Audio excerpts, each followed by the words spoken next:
All right, Jeremy, upcoming national season. Yeah, you see this shit, right? This is the All Jacks right here. All Jacks, we're getting ready to take over North Carolina. Everybody getting ready for the meta, and you know we taking this junk over, man. Jacksonville 904. Let's go. Let's go. So, Jeremy, this weekend, all of Jacksonville went out to the NAWCQ in Raleigh, and what did you do? I won the national championship. Ladies and gentlemen, your North American world champion.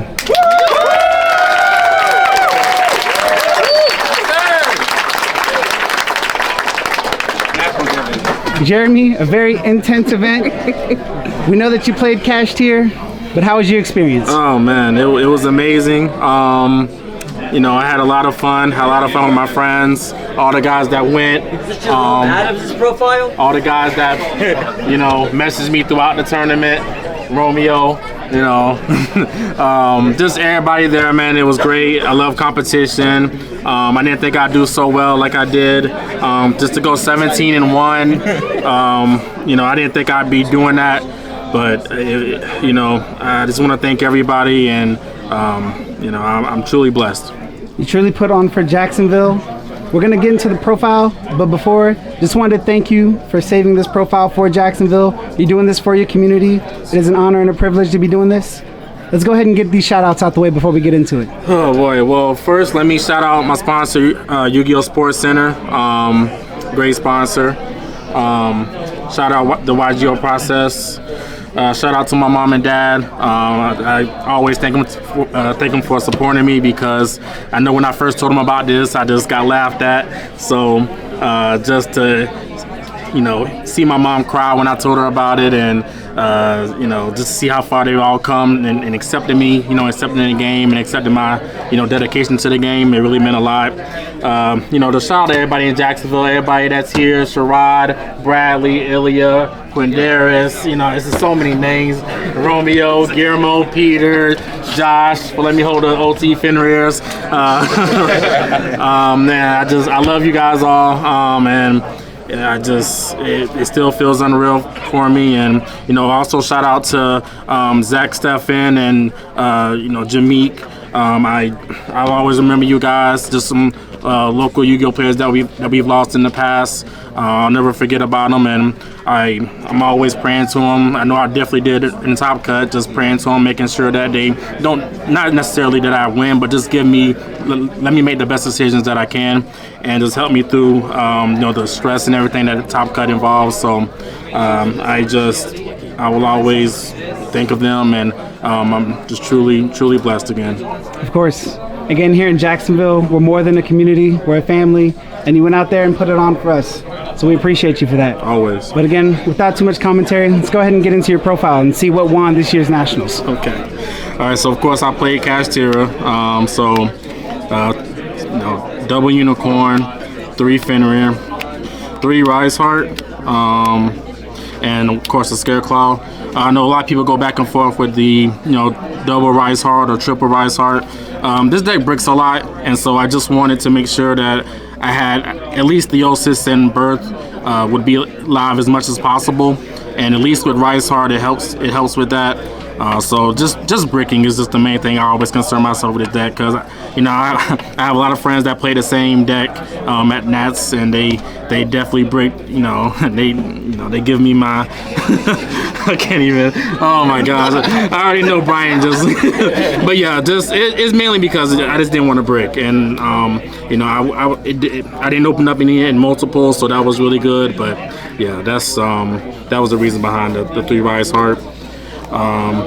Hand traps. So the only hand traps I played were 3 Ash and 3 Shifter.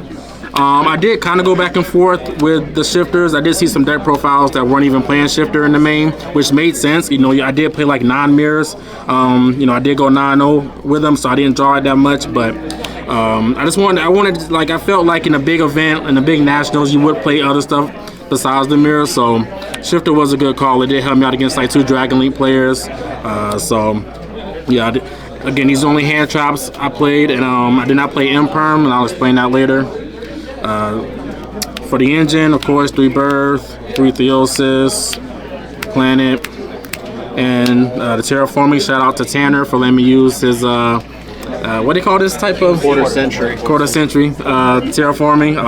I think I did draw this a lot, so that was pretty cool. But yeah, shout out to him. But yeah, this is just a regular, and then 3 Pot of Prosperity.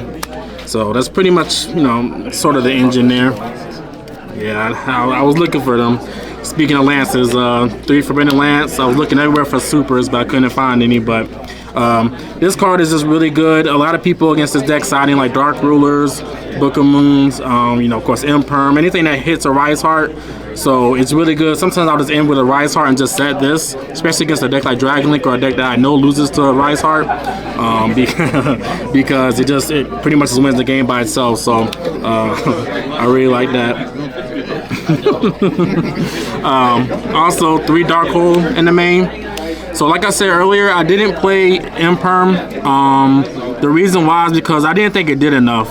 And a lot of my friends at the Airbnb was telling me, like, you know, if you have Imperm, most of the time you're setting it, and then you're just going to get, you know, battle phased evenly, or you're going to get Harpies, or you're going to get Lightning Stormed.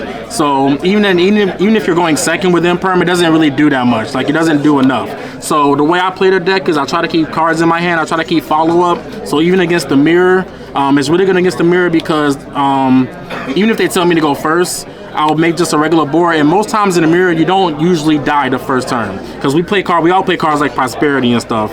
So as long as I don't die, having this card in your hand is really good because most of the time they're going to end with like a big materials loose because your board is going to get broken anyway. Regardless of what you do, your board is going to get broken. Having this on a crackback was really good for me.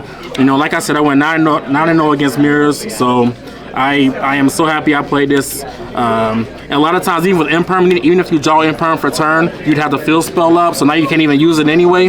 So drawing this just automatically just clears the board, allows you. And also, people ask me, like, why don't I play Regeki instead?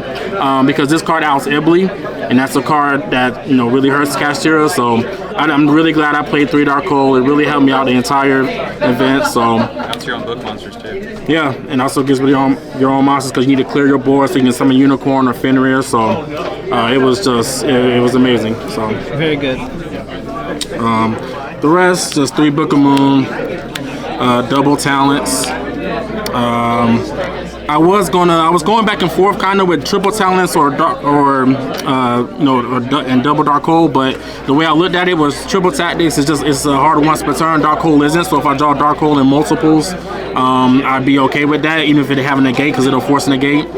Drawing double talents isn't always the best, so, and I'm really glad this was perfect. I didn't have any issues with it, so definitely glad I played it like that, and just the one big bang.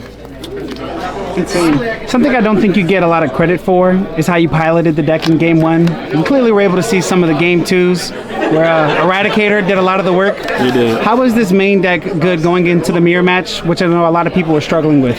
Yeah, like I said, I mean, I think really maining the Dark Holes really helped a lot in the Forbidden Lances. I will say my toughest matchup was against Cameron Neal, top 16, because he played the hand trap version, I guess, that got second place at Europe. So it was a little bit tough because, you know, Lances weren't as great as against that type of build, but all in all, usually in the mirror they're playing cards like Book of Moon and, you know, stuff like that, Imperm. And this Lance was just really good against the mirror, and it makes you feel a lot more safer. And again, Dark Hole just answers everything in the mirror, and you don't really care about much. So I think just the way I play, again, keeping cards in my hand, not putting everything on the board. And I think that really helped out for me. So. Insane. Let's get to your extra deck, see what you played. Alright, so extra deck, nothing too crazy. Baron, I don't really go into it that much, but it's good when you open up like double Ash. You can just use that with Unicorn to go into Baron. The 2 just fossil cards I play, I didn't even use this one. This one could be anything else, but this one was really good. This is usually the first thing I attach to a Rise Heart. After I use Prosperity or whatever, just to make sure that if I get like, you know, Dark Ruler or something, it'll be engraved that I can use for the crackback on my turn. Goliath, you need this for Runic. Donner. I didn't really make this as much, but as soon as you take it out, you're going to need it. So I'm glad I played it though. So those are all pretty much the Rise Heart targets. 3 Shingula. Usually for my turn 1 combo, my turn 1 board, I usually just try to end on. I usually go through both of these. So the first rise heart, the first shingle out, and the second one that goes into a rise heart. That way, it automatically has 3 materials. This could have been something else, but I wanted to make sure I just had another one just in case. You don't really go into the last one, but I don't know. There was really nothing else I wanted to put in that I would feel safe with. Double Big Eye. A lot of people ask me why do I play 2. I see a lot of their profiles only play 1. I just think in the mirror, sometimes you do get them grindy mirror matches where you're going to miss that second Big Eye. I never thought about only playing 1, so I'm glad I played 2. I know other people have their different opinions on it, but double Big Eye is good for me. Was it Dark Arm? So this is a good card. I didn't even know that you can use more than 2 materials, like more than 2 level 7s. I didn't even know that till a mirror did it on me. So that was pretty cool to know. But yeah, this is a really good card, especially when you're trying to break a board. Double Zeus, of course, standard. Red Eyes Flare Metal. To be honest, this could be something else, but this card actually helped me a lot, especially when there are a lot of times when you want to do a lot of damage and don't play into Nib, and then just with 3 monsters attack and then go into this, and it puts your opponent on the clock. So I really like this, and of course it's also good for Eradicator. But I think it was a really good card. But you definitely don't have to play it. But I really liked it as just a good Eradicator target and a good card to use when you're trying to go for game. And of course the 1 Rise Heart. So. And for the side deck? For the side deck, we got 3 Ghost Bell. Just for branded, I'm not trying to really. I know. Really, just for branded and Labyrinth. Just not trying to get Gimmick Puppet. But yeah, that's pretty much that. The 3 Drolls. Disregard the miss rarity. I was looking for Super Drolls, but yeah, Joel, I wanted to play this because I was really afraid of Flunder. This deck really struggles against Flunder, and it's also good against the Runic for higher deck. So I'm really happy I played it. It was really good. It's really how I beat the Manadium. How you say it? Manadium deck. The guy that was undefeated the first day. I played him day 2, and then this really won me the game against him. So I'm really glad I played that. For back row hate, I played Pankratops and 3 Cosmic. I noticed a lot of people are still playing Lightning Storms and Harpies. I'm just so afraid of Anti-Spell with this deck because I know how powerful that is. And also a lot of people at my locals were also playing Eradicator, so I just wanted something I can chain off of it and just not completely get blown out. And Pankratops, shout out to Brian because I pretty much got it from him playing the Pankratops. Just another card again that when I know a Kashmir mate or any deck that plays Eradicator, just something that's not a spell that can get rid of something. And it's also level 7 that you can combine with with Birth and stuff. So I'm really glad I played that. And I guess the bread and butter that got me this national championship was the 2D Barrier, the 2 Eradicator, and the 1 Trap Trick. I really like this. Shout out to Brian and Ilya. We all talked about this, and they really gave me this idea, and I really liked it. The moment they said it, I loved it. Gives you basically you're playing 6 cards, but actually only playing 5. And just with the 1 Trap Trick, you're able to. I feel like it really worked out against the mirror.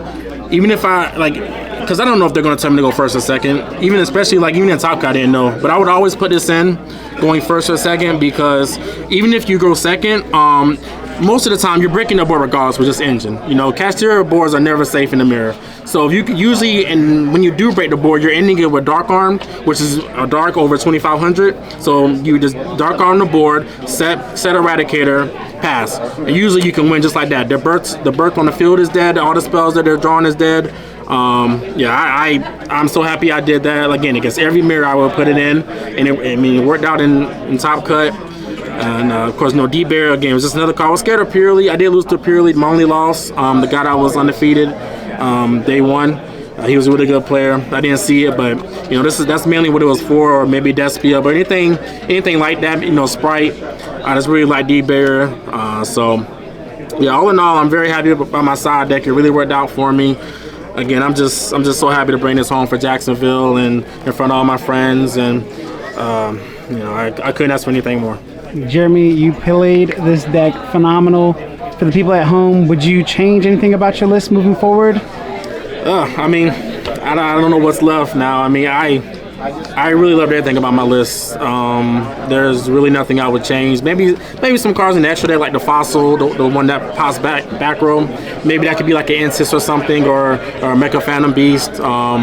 You know, other than that, though, I really love my main deck. I love my side deck. I think it just handled everything perfectly. And you know, I'm happy it worked out for me. Jeremy, you're going to be going to the World Championship, not only to represent America, but to represent Jacksonville. Do you have any final remarks? Oh man, I can't wait to try my best, and hopefully I bring it home for not only Jacksonville, but you know, North America. We haven't won it yet, so I'm excited, and I can't wait to go out there and give it my best.